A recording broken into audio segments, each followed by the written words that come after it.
Effectors, welcome back to the Mass Effect Lorecast. This is your host, Tom, or Robots. I'm here with Sam, as usual. And Sam, we're taking a break this week from Liara stuff. We're going on a little trip. Yes, sweet Jesus, says everyone who is not obsessed with Liara. They're like, oh my God, finally, I've been waiting. Because so many people don't like Liara.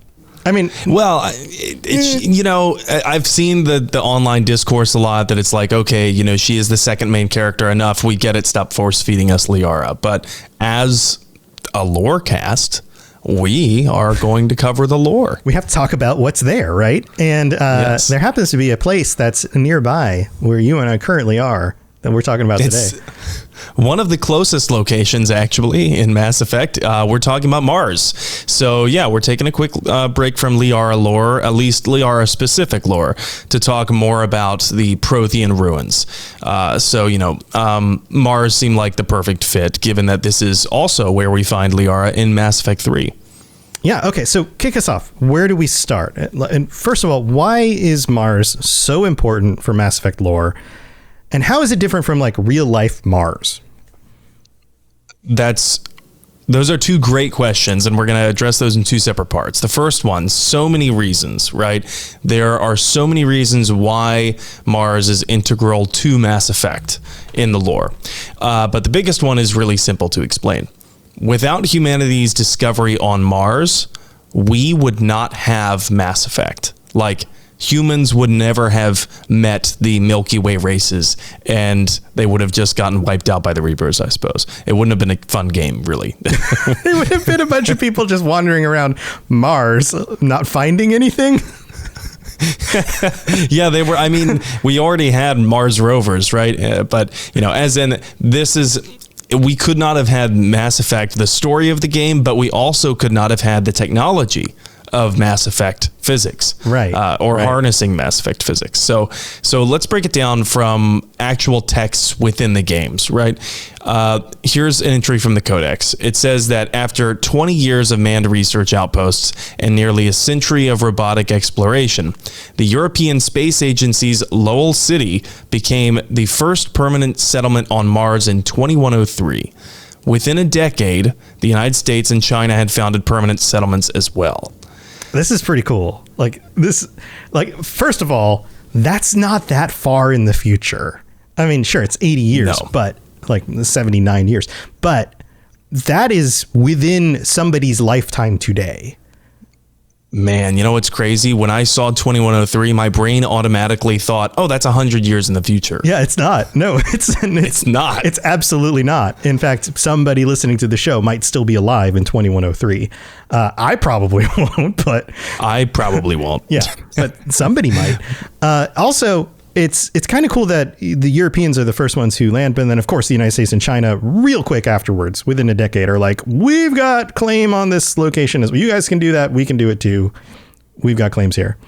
Right. There's so many people who listen to Lorecast and have told me that they would love to hear more about pre-space, pre-FTL lore, basically, of humanity and what was going on Earth at the time. And I feel like this is a good indication that there was certainly a space race at the time. Yeah. Among the different nations and nation states. Right. So not too, in those senses of the way the politics work and things like that, another 79 years in the future, it's not too different than it is now. In that right. And it's kind of like Mass Effect lore doesn't really split off from the way that actual history goes until this big discovery on Mars. I mean, of course, they're inferring, and basically analyzing where they think it would go in the near future, but it's not too outlandish. It gets outlandish and more sci-fi on Mars, and that's why we're talking about this here. But the other interesting thing about the timeline is, by the time this Lowell City is founded, and I hope I'm pronouncing that correctly, I don't think it's ever pronounced in the game, unless maybe if you listen to the Codex, but I read it. So by the time that's founded, humanity has already been living on Mars in manned research outposts for 20 years. So humanity settled on Mars no later than 2083. And that means we were there with rovers for quite a while, because we landed on Mars with rovers in the 80s. I don't know if it was that long. Or was it the ago. 90s? Yeah, it was a little bit more recent than that. But but it hasn't been that long. And to project that we would have humans on Mars by 2083 seems absolutely reasonable. It seems like if different nations currently today made that a priority, it could definitely happen by 2083. Oh, yeah. Yeah. The other interesting thing here is, I guess we can talk about it a little bit later. But the other interesting thing here is about Gagarin Station. And you might recognize that from the lore. It's called Jump Zero for a reason. Well, it was founded, if I'm remembering correctly off the top of my head, that it was founded shortly before this big discovery is found on Mars, and then it's rendered useless. But we'll get into that a little bit later. Here is where Mass Effect mixes with real history, that we can go from this very near future thing where the European Space Agency is settling people on Mars. United States and China found settlements right afterward, indicating there's this big space race going on. And I'm just imagining this part, but it being fueled by private space ventures and things like that. And now we're seeing that, like Boeing Starliner, right? That's supposed to go up any day now, with the first, Boeing capsule, not the Atlas V, or maybe it is actually using the Atlas V rocket, but SpaceX has also been using their own, what is it? The Falcon I don't rocket. know what I forget the name of it. Yeah. But you see what I'm saying, that the privatization of space industry has revamped it now. So it's really cool seeing these two things kind of collide. Yeah. Another fun fact, SpaceX owns over 50% of the satellites that are currently around Earth. Did you realize that? They've put up... I did not know it was that high. More than half of the...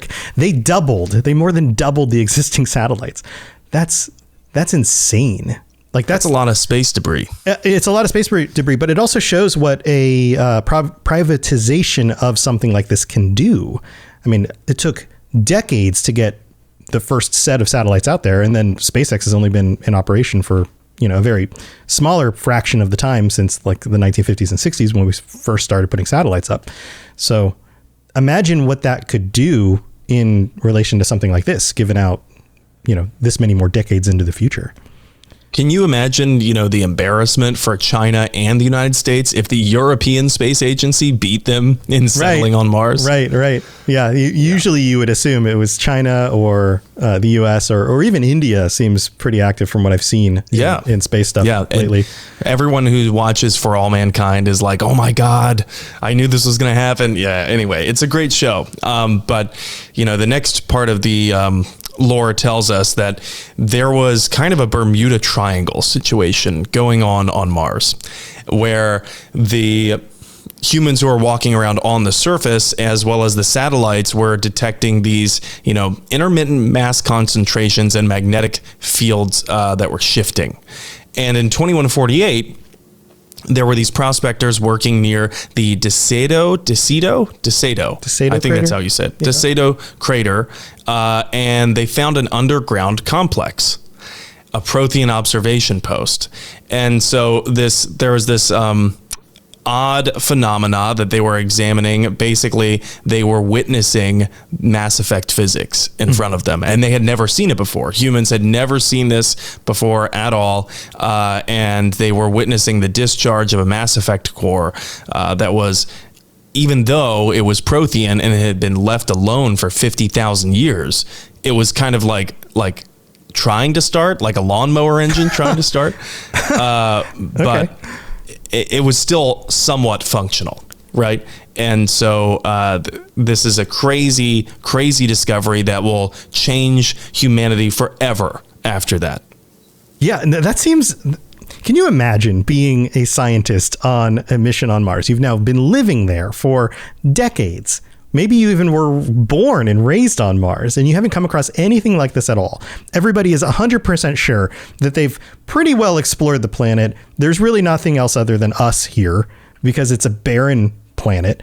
And then all of a sudden you find these weird readings and the remnants of an observation post, something designed by intelligent an intelligent race of some sort. Can you imagine? Like, I'm sure people were like, that's not real. Fake news. Like, that's. Oh, yeah. Yeah, no, definitely. There must have been, a very huge schism between, who was willing to accept it and who wasn't. But what I found interesting here is that, of course, there's aliens because it's Mass Effect, but it's also super important and interesting is to the how.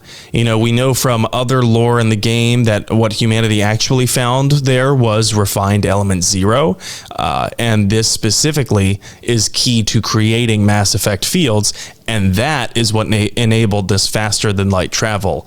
But they also found so much more than that too. Mass Effect physics is the basis for so many Mass Effect themed technologies. The guns, which we talked about, the biotics we talked about, we could go on and on. So what they really found here was the basis of what makes Mass Effect Mass Effect. Yeah. Element 0 is very interesting because it's similar to what people are looking for like a catalyst for cold fusion. This has been talked about for decades now, where the reason why we can't do fusion at room temperature is because we don't actually have an element that will do what it needs to do at room temperature and pressure. And element 0 sounds like it's something like that. Like it's a certain version of an element that we may not even know of yet that can somehow do the things that physics needs it to do. I'm not a scientist on this, but it seems very interesting, very similar to that sort of thing. Yeah, like unobtainium or awesomanium or magicite. Right. Yeah. It's the fictional element that solves all our problems. Right, but there is some real speculation in scientific circles that there might be something that actually does exist that we just haven't come across yet, or we haven't been able to stabilize at room temperature, at room pressure. But if we had the means to do so and we could generate it, then it could create something like cold fusion, which would be a incredible power source that we could do all sorts of crazy things with, similar to element 0. It also save a lot of people's lives in pointless resource wars. That would happen, but that's a discussion for another day. But you also asked how Mass Effect, how Mars is different in real world than in Mass Effect, and for one, we don't have anyone living there yet. But but in Mass Effect, apparently the total population is about 3.4 million people on Mars. As of the events of the game? I think that's as of Mass Effect 3. Okay, yeah. So what's interesting is also this planet card's description of Mars's stats, like gravity. I was interested in this because, I love planet cards, and I rarely, I normally gloss over the stats because they're kind of dry. But now with Mars, we have like a real world example to compare it to. And what I found is that the stats on the Mass Effect planet card are almost entirely identical to what we know about Mars in real life. Cool. For example, Mass Effect says Mars' surface gravity is 38% of Earth's. This is true. Mass Effect says one Martian day is 24.6 hours. I looked it up. NASA says one Martian day is 1 day, 37 minutes, which is the same. The radius in Mass Effect looks a little bit off. I'm not sure how they calculated that, but interestingly, the only stat that is way off is surface temperature. Mass Effect says it is much colder on the surface of Mars than it really is. I don't know why that is. Yeah. I don't know why they've chosen to differ there for some reason. Maybe there's something I'm missing here. If you're going to grab all the stats and use basically the same stats that work in reality, why change that one? Yeah. I don't know. Maybe I'm missing something here, something about comparing surface temperatures or some kind of terminology I'm missing. But average surface temperature in certain locations or during certain seasons or things like that. Because Mars, very well known for its beautiful winters. Yeah, but it still has a what's it called? Like the axis is still tilted. Axis. So if you were to actually have a city on a specific location, there would be times of the year around the sun, which takes longer than Earth to get around, where the temperature would be warmer or colder. Simply not because of like weather the way we think of weather so much as you're just closer to the sun or further from the sun because of the axis. It's interesting you bring that up because that is where one of the Prothean observation posts in the archives, that's where it's found on Mars's south pole, basically. And I wonder how that may have facilitated the Protheans building it there. Maybe that gave them like an easier shot getting out of orbit to get to Earth to observe humans. I'm not sure. Yeah, that's another interesting point, because it wouldn't point toward Earth at any point. You would like something closer to its equator, because everything in the solar system is basically on the same plane except for a few actual things that go slightly off. All the planets are a little bit off center, but in general, if you were near the equator, you would then at certain times of the day be pointing more towards Earth. But if you're at the South Pole, then you're almost never pointing at Earth, I would assume. It's all about the pyramids, man. Yeah. That's what it is. They wanted to line themselves with the pyramids. But, we also haven't found many usable resources there yet. Yet being the key word. Apparently we have only found traces of metals like lithium, cobalt, nickel, zinc, and other unfamiliar ones to me anyway. But I saw that according to a research book titled Mars, published in the University of Arizona Press, the author argues that there's a very likely possibly concentrated sources of these ores that would make mining more practical. But that's, of course, different from Mass Effect, right? Because this is where we find the most important element, element 0. Yeah, we don't need those other elements when you have element 0, because, yes, totally makes sense. Yeah, I don't need cobalt, thanks. Right. Lithium, no thanks. Yeah. And also, did you know that there's no evidence of illegal drug use on Mars? Wait, this is like a stat that they have about the 3.4 million people? No, this is a stat from yours truly. Okay. There is no evidence of illegal drug use on Mars in real life. Oh, right, because the population is 0. Yeah, exactly. Right. And so we don't have any evidence of illegal drug use on Mars, but that is different from Mass Effect. Okay, that makes sense. There is evidence of illegal drug use. I thought you were like, somehow the Martian population doesn't use illegal drugs. Like, none of them. I was going to be like, what? In Mass Effect? What? Yeah, all of a sudden, we're not the Mass Effect Lorecast. We're just the Coast to Coast AM. Yeah. Welcome, not ragging on that show, by the way. It's highly entertaining. Yeah. Yes, we only podcast in the middle of the night. Yeah. Yeah, right. But yeah, anyway, there is illegal drug use on Mars in Mass Effect lore. We know this because in the lore it says red sand was originally created by criminal triads on Mars from refined Ezo. And it takes its name likely from the planet, the red sand. The red sand of Mars. Yeah, that makes sense. And that's probably where they found the Ezo to make this, right? So as Ezo is also used to create medicines, the lore says red sand's creation may have been a fortunate lab mistake. Now that's according to a codex entry. Fortunate lab mistake. Fortunate, quote unquote, fortunate. Yeah. So, that's pretty interesting to me that this whole lore also about one of the most precious commodities for the galaxy's seediest traders is also tied back to humanity specifically and Mars and Ezo. So it's all kind of like branching out from the same catalyst, pun intended, on Mars. Yeah. Well, it seems like it's a focal point for a lot of different things. I mean, clearly Ezo is, but even more than you would assume, right? It's not just Mass Effect travel and biotics. It's also drugs and all sorts of other stuff. Drugs, yes. It's also, I never thought I'd make the connection here, but Paul Grayson, from the lore, Paul Grayson can blame the Mars explorers for his current crippling red sand addiction. He can blame them for that. Okay. I mean, all right. That's canon. That's canon. There you go. All right. Well, that was the first half about Mars. We've got more to talk about though, but we have a planet card and some patrons to thank. So let's go take a quick mid break and we'll be right back. Message coming in. Patching it through. I am sovereign, and this Lorecast is mine. I like the sound of that.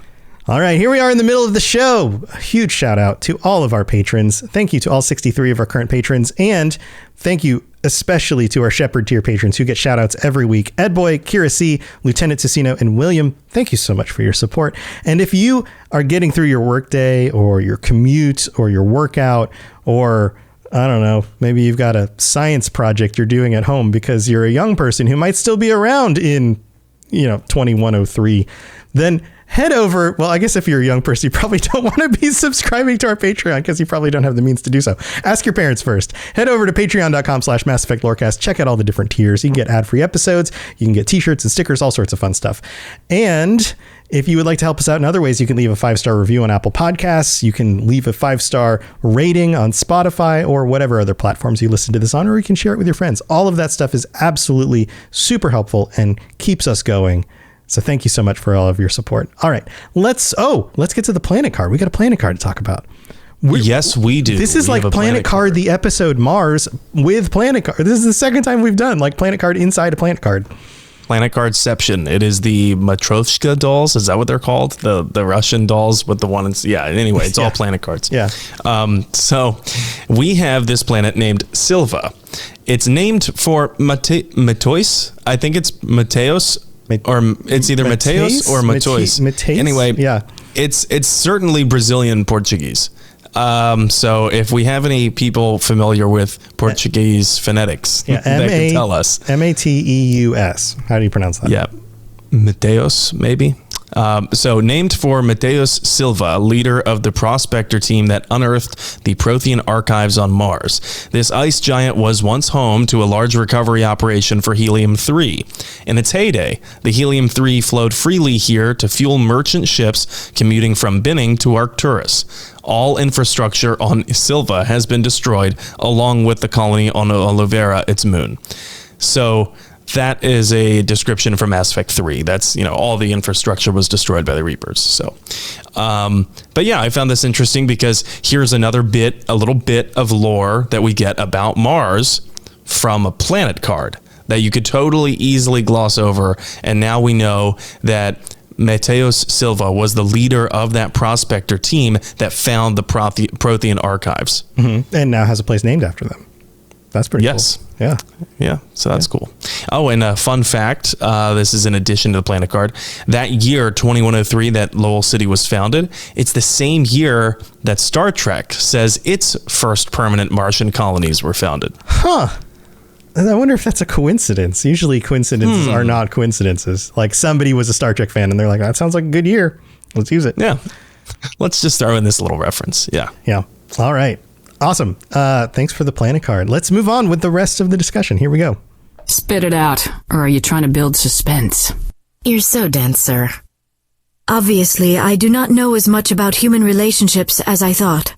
All right. So EZO is always a fun thing to talk about, but I want to know more about these ruins. Like, what do we know about the Prothean ruins on Mars? Yeah, so the Prothean ruins are discovered on Mars around 2148, but just before then, like I had said, humanity sets up Gagarin Station, aka Jump Zero. It was at the very edge of the solar system, Jump Zero was. Likely, incredibly hard to build. I cannot imagine all of the different research that went into building that. And this was to research faster than light travel, and then later serve as this launch point for humanity to go into and colonize the rest of the galaxy, right? But then the Prothean ruins are discovered on Mars, and we quickly learn how to harness FTL travel without those necessary conditions. And we also learn about mass effect fields.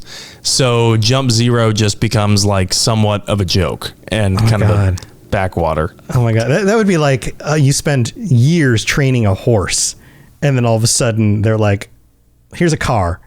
And you're like, yeah, right. You're like, crap. I mean, this is the edge of the solar system. It is no small feat or small amount of time to send materials and people out there to create that. Like, yeah, it would be like someone working on extremely cutting edge wind power technology, right? That they're like, this windmill can power 8 cities. And I've been working on this for 20 years. And then someone is like, well, I just discovered how to harness cold fusion. So, right. Yeah. Good luck with that. Here, let me just plug it in for you. Boop. City's powered. Completely disrupted. my condolences to those who worked on Gagarin station. You know, your time was very much appreciated. Hopefully they got paid, I imagine paid well. Probably big layoffs after that. I would imagine. Yeah. So you were talking about how Earth may have reacted to this news that they weren't alone. Yeah. Right. So how does that go over? I know we've discussed this a little bit before, but remind me. So they were apparently, quote, electrified by this news. That's according to the Codex, which says humanity was unequivocally not alone. While courts battled over who owned the ruins, of course, right? Mm-hmm. The international scientific community coordinated a massive effort to access, translate, and interpret the databanks recovered from this facility. So they just went to work. I mean, the most we know is that, like, oh, there's big news. Everybody jumps on it. There wasn't too much debate about it. Other than who owns it, outside of who owns it. I can't remember where in the lore, but yes, I do remember hearing that there was like a big social change on Earth, you know, and I can only imagine for how long this discovery led headlines. Humanity not alone, you know, Mars archives show intelligent life, you know. Right. And of course, the Protheans weren't there. It was just the ruins, but it was evidence that there was at some point intelligent life in the universe. And at that point, I'm thinking it like as a contemporary citizen of the Mass Effect universe at that time, you don't know that the Protheans were wiped out. Yeah, you're right. Like if you come across the remains of something intelligent, I guess one of the initial thoughts is like, are they still here somewhere? Where are they? Right. Like, are they still watching us? Are they like, what is going on? The assumption that they would just be non-existent anymore seems like a jump. I don't know. Like you wouldn't know one way or the other. So I'm sure there was a lot of debate about it. Oh yeah. Yeah, absolutely. And I can only imagine how terrifying every next step was, you know, because you didn't know, did we just discover their archives when they weren't home? It also, you know what I mean? Yeah. It also confirms that whether you are looking for the race that actually made this or not, that also confirms that if there's one other race out there, then there's probably many. So that also opens up that debate as well. Like, well, even if these people are gone, there might be others. In fact, there probably are. The probability shoots through the roof. And let alone the impact to religious beliefs that this discovery would have. You know, I think this is even briefly addressed in the lore. I can't remember exactly where. Yeah, I think we talked about this on one of the really early episodes. Like the idea that like for Christians, they would have questions like, okay, well, if Jesus came for humans, then is there a Jesus for these people? Or does our Jesus work for them? Like, how does that work? Like theologically, there's a lot of questions around that. Oh, yeah. And you know, some people would adapt. Some people will double down. And we know that some people did double down. We know that the Catholic Church still exists in Mass Effect lore. We actually know that because Cerberus launched an assassination attempt on the Pope. Right. Yeah. Right. So we know that Catholicism at least has survived into the Mass Effect universe. But, you know, some adapted their beliefs. And you remember when I said I was joking about ancient aliens during the Ilos episode, and how, you know, Elatania indicated that the Mass Effect writers were kind of leaning into the ancient aliens thing? Well, that's actually canon, it turns out. I was looking at the Protheans entry of the Codex, and it says the presence of a former Prothean observation post on Mars has caused a rebirth of interventionary evolutionists among humans. These individuals believe the god myths of ancient civilizations are misremembered encounters with aliens. Yeah. They're all the aliens guy from exactly Discovery Channel or whatever that is, right? Yeah. Aliens. I can imagine in this universe, he would be like, I fucking told you guys. I told you. Yeah, everyone called me crazy. It doesn't help that his hair just gets bigger and bigger, but yeah, exactly. No, it does get bigger and bigger. But you know, that I think would be such a I think that it's just glossed over in the sake of speeding up the narrative for Mass Effect, but this would shake humanity's social foundations to their bedrock. Yeah, I guess it all just depends on how well they can prove it to the general population. And I mean, you look at something like evolution. Some people who hold religious beliefs decided that, okay, they're just going to incorporate this into their beliefs. Evolution is a thing, and maybe God was part of that in some way. Other people, like you said, doubled down, and they're like, no, evolution is false. You can't show me any amount of evidence that will ever make me believe that evolution is real, right? And now you have Prothean ruins on Mars, where most people on Earth will never be in contact with it. They won't be able to actually go see it themselves. So it's probably very easy for a significant portion of the population to just be like, well, that's not real. And then even once people start traveling using ESO technology beyond the solar system, it's still human beings have this amazing ability to just like plug their ears and just be like, la, la, la, la, la. It's not real. It's not happening. It's all fake news. It's a defense mechanism for scared people. But, and you know, the state of how we ingest information and whether or not we just automatically declare that something is fake news because it doesn't agree with our already pre-held beliefs, that nature of the social dynamic in the West has changed since the release of Mass Effect 1. And I wonder how that's coloring our perceptions of this lore that was written back then, because there would be, if humanity keeps proceeding and progressing the way that it is right now, unless there's a massive paradigm shift, I can imagine there was a lot of people in the Mass Effect universe who saw this news, they saw the headlines, they saw the alien, archives, and they thought, nope, fake news, part of the liberal agenda. Oh, probably. Oh, absolutely. Absolutely. There's always going to be a percentage of people who do that. And then there's going to be a percentage of people who go off the deep end the other way. And they start speculating with all sorts of nonsense that it doesn't mean, that it could mean, that it doesn't mean. And then there's going to be people who are just kind of in the middle who are like, seems like this might be a thing. Okay. Yeah. or people who'd be like, you know what? The Alliance knew about these archives for a long time. Right. Yeah, exactly. Kala here in chat says the wokies are ruining it.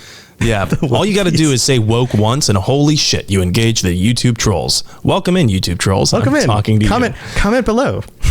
Yeah, please help us with our engagement. It's the funny thing is people don't realize that even when you post mean things, it still helps the video. It still does, yeah. I mean, it hurts my feelings sometimes, but I've gotten over worse, and I've been called worse by better people. So, so anyway, back to lore.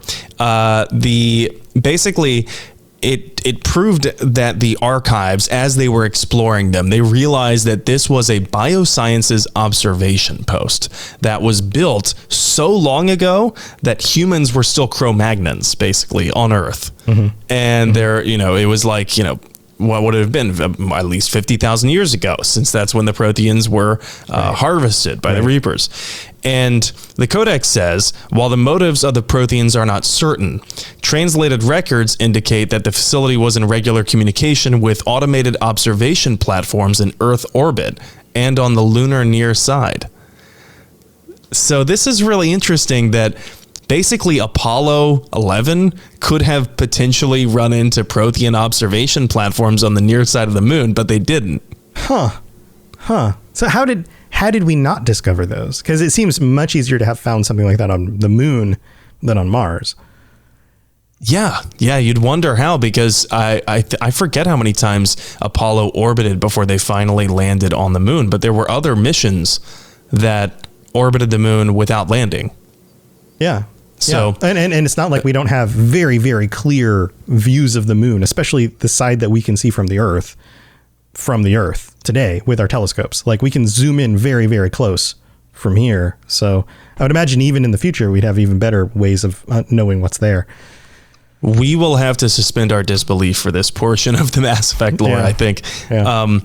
And the Codex entry also says the half dozen, I always think that's a weird word, just say 6. The 6 Mass Effect spaceships found in the facility were presumably used for first-hand observation. Okay, so this is like all but confirming that the ancient aliens people are right. Right. At least in the Mass Effect lore, because we have the Elatania text-based vision, and then we talk with Javik later, who firsthand confirms that the Protheans are indeed, in the business of monitoring other species that they deem to be primitives, so that they could study them, maybe see if they could defeat the Reapers in a future cycle. Well, you know what they say: don't fear the Reaper. We need the cowbell. Yeah, we need more cowbell. We need more cowbell. So, and it aligns with what Javik was telling us about Prothean's affinity, and perhaps the Protheans were seeing if the humans were ready to be uplifted, the same way that they had implanted that Prothean beacon on Thessia, the Asari homeworld. I would imagine from the Protheans' perspective, if they came across any form of intelligent life, they probably would have at least monitored it a little bit, like kept an eye on it, probably cataloged it, checked back in every so often. It just makes sense, right? Because that was within their interests. Oh yeah, they seem to be incredibly interested in scientific pursuits, among others. Right, right. But so just like us, like when we explore a new part of the Amazon and we come across new creatures, we monitor them. We take them back with us. I'm surprised that, like, are there humans that they took with them in order to do tests on things like that, right? Like, that very well could be a thing. But we do that to creatures in our own environment. And if you consider all of space your environment, because you can travel wherever you want to go, or at least within reason of different Mass Effect jumps and things like that, then you probably would do the same thing. Are you suggesting that the Protheans may have abducted early humans and then taken them? Yeah. Or just killed them and then dissected them to just find out how we work. Wouldn't that be crazy if in one of the next Mass Effects we find human bones on a planet where like humans hadn't been for like a long, long time, and then you carbon date the bones and you're like, how is this possible? Right. Like it's like their zoo and there's people living in their zoo. Oh yeah. There's a great Futurama episode about that. Yeah. But I'm also wondering whether the Protheans left those spaceships behind, the 6 Mass Effect powered spaceships. I'm wondering if they left those behind deliberately. On purpose. I know that they were probably wiped out, right, by the Reapers. Yeah. But what if they left them behind deliberately so that humanity could later reverse engineer them once humanity proved they were capable of spaceflight good enough to get to Mars? That would make sense, because you would have to be developed well enough to get there to then be able to understand that technology and how it would be used. So, because if they just left that on Earth somewhere, we could stumble upon it, in the Middle Ages and just, break it and not know what it was. But if we were scientifically literate enough, we might come across something like that and go, oh, we understand what this is. Let's back engineer it and use it. And that would also fit into the Protheans' apparent desire to manipulate evolutionary cycles so that they could break the Reaper's manipulation of the cycles. They did that with Ilos, with interfering with the Keeper's signal. And so they clearly have this desire to kind of undo the manipulation that the Reapers have done. But it's unclear at what point the Protheans were aware of the Reaper's manipulation, and if this Mars Archives was built, toward the beginning of the war, toward the end of the war. But what we do know is when we get to Mars in Mass Effect 3, this is also where we find the blueprints for the Crucible, the super weapon that we would use against the Reapers in Mass Effect 3. It also posits an idea that if they were visiting us 50,000 years ago, if they had planted the seeds of the concept of like agriculture or something like that in our ancestors and tried to uplift us at the time in ways that would have made sense for hunter-gatherer societies to try to progress us in a way. I knew indoor plumbing was too smart for it to be a human invention. I knew that. Also plumbing. They invented plumbing. Indoor plumbing. It's going to be big. Yeah. So near the beginning of the game in Mass Effect 3, we do visit these Mars archives, right? And we meet none other than Liara. Now, I was supposed to find a Liara clip to play here, but I didn't. And But it's still in the show notes behind the scenes. it's still in the show notes as if I found it. I have a placeholder. So I'm looking at that placeholder now and it's mocking me. It's telling me and you potentially that I'm an idiot and I forgot to put a link there. So it's all right because I'm an idiot too because we got to chatting and there's a video clip up here and I have it pulled up but I didn't prepare it on the screen, so who knows if it's going to be off center when we play it. We'll find out. It's a fun gamble. Yeah. Anyway, we can fix things in post-production. But anyway, in that clip, Liara is talking about the blueprint of the Crucible. And she's talking about how important it is and how it looks like, the Protheans left this for us and that any shot against the Reapers is better than no shot. So this sets the entire narrative for Mass Effect 3, right? Once again, Mars having an incredibly powerful narrative shaping impact on all of Mass Effect, the original trilogy. Yeah, Mars, the source of everything. And it comes up later in Mass Effect 3 too. Mars does if you take Javik with you to the Asari homeworld of Thessia, where they have hidden this Prothean beacon. When you find that Prothean beacon and you find out the Asari government has kept it a secret for so long, Shepard can mention that everybody gets help. Everybody gets help. It's fine, Liara. Everybody gets help. We had this Prothean Discovery, this big Prothean Discovery on Mars. And that's the only reason, really, why humans are even there at that point. Mm-hmm. Yeah, he's the Oprah. He's the intergalactic Oprah. Get a Prothean beacon. You get a Prothean beacon. Okay, we'll eat your liver. Intergalactic doesn't make sense. That's multiple galaxies. He's the interplanetary. There you go. Oprah. I was just singing, the Beastie Boys in my head. But yeah. Intergalactic. Anyway, you know how it goes. Yes. But if Javik is with you, he chimes in right after Shepard mentions Mars, and here's what he says. Even a small amount of data would give your species an edge. Or are you insulted that your government didn't involve you? The Mars ruins are where humanity got Mass Effect technology. And we learned of it from the ruins of the Inusanum, the race that came before us. It was our secret for centuries. Well, if it is true, the Asari should have shared this knowledge. We might not have been in this mess if they had. You don't know that, Shepard. We don't know what's going on here. They held on to it for centuries. Yeah. It's there's such gravitas in Mass Effect 3, especially by that point. And, I find it very interesting that the key to humanity advancing enough to meet the other Milky Way races, which ultimately led to the First Contact War, is also the place that enables the Milky Way to defeat the Reapers, Mars. Well, it's a fun narrative device, right? It's like a bookend thing, right? It starts here and it ends here.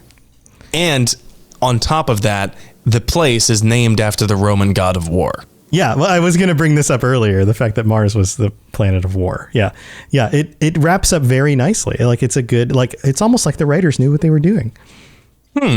Imagine that. Not questioning the incredibly specific knowledge of a skill set of people who you don't know what's going on inside their office. That feels like a pointed comment towards the same people who might be commenting right now about how terrible this video is. Yeah, there's a lot of people on the internet who think they know better than they do. We'll just put it like that. Yeah. And I, for one, am just like, when I approach these things, I try to enjoy like all of the genius that they put into it, because I couldn't make something like this. Yeah, it's the thing about game design and story writing and things like that. It's very easy to find one thing to do, or even content creation. Oh, that one thing you said was wrong, and it's like you throw out the whole thing, and it's way more complex than that. Like, if you actually work at a game studio and you actually write something like this. In fact, it's one of the reasons why we don't have another Mass Effect yet, is because the undertaking is huge. It takes a lot of work. It takes a lot of investment, and the studio has to be prepared for it. The publisher has to say, okay, we're willing to do this. We feel like we have the right team. We have the right writers. We have the right coders. All of that has to be in place to make something of this quality. And sure, there might be little errors here and there, but that undertaking is huge. Oh, massive. And also, once you have that many people, you have to get them all on the same page so that the product is cohesive. Right. And talking about cohesive, I mean, wow, like the very beginning of Mass Effect, think about the very first scene of the very first game. And it has that text that comes up that kind of reminds me of Star Wars, right? Right. And it even mentions humanity's discovery on Mars from the very beginning, the very get-go. And then ultimately in Mass Effect 3, that's where we come back to. And it's because of those Prothean archives on Mars that humanity meets the other Milky Way species. It's because of the fact that they were able to meet the other Milky Way species that Liara eventually is working with Shepard on Mars in Mass Effect 3. And then they find the plans for the Crucible and ultimately team up together to build it. And it's because of Mars, once again, that the Reapers are defeated. So it's just incredible storytelling, and it's so easy to overlook how important Mars is as a location in Mass Effect. Thanks, Mars. Thanks, Protheans. Good job. Thumbs up. You did it. You did it. We Mass Effected. You did it. Good work. Oh, man. Cool stuff. Sam, this has been super fun. Chat, thank you for being here. I hope you enjoyed this episode on Mars. And Sam, you have anything else you want to share before we head out? Yeah, I'm streaming my personal canon playthrough. I'm pretty sure my next stream is going to be the suicide mission of Mass Effect 2. Ooh. That's going to be out of the way. Then we're moving on to Mass Effect 3. So we'll be on Mars very soon. And I'm also streaming Fallout, trying to do midweek streams. This past week was a little rough with work, but I have been enjoying streaming Fallout a lot. So if you want to catch any of my streams, come over to N7 The Legend on Twitch. You can also follow me on Twitter. I'm pretty good about putting out notifications that way. And I haven't forgotten the hint that I dropped last week. We are still working on bringing on a special guest, but scheduling is a thing. Yeah, we were hoping for this week. It was originally planned for this week, but scheduling's a thing. Don't worry, it's still coming. It's still coming, we promise. Also, go check out Sam's stuff. Go check out the rest of my stuff. If you are playing Fallout like Sam is, and you want to know more about the lore, I do the Fallout Lorecast, and it has exploded. And there are a lot of new people finding the show because of the TV show, which is now rated as the #1 Amazon show ever. The numbers craziness, are ridiculous. Yeah, it's insane. So that's a lot of fun. There's lots of shows at robotsradio.net by me and other creators. Lots of great stuff. So if you're looking for more things to listen to, we've got you covered. Thanks for being here, everybody. We'll be back hopefully next week, maybe early. I've got like crazy end of the week stuff with like my wife's sister is getting married. So congratulations to her. So we're going to be helping with the wedding and prep for the wedding and all that stuff. But we'll see if we can figure out a time to get together next week, and we'll be back and we'll see you then. Stay safe out there. Bye, everybody. Thanks for tuning into the Mass Effect Lorecast. We'd love to hear your opinion and thoughts on the lore of Mass Effect. Reach out to us on Twitter at Mass Effect Cast, or check out the Robots Radio Discord. Also, you can send us an email at masseffectlorecast@gmail.com.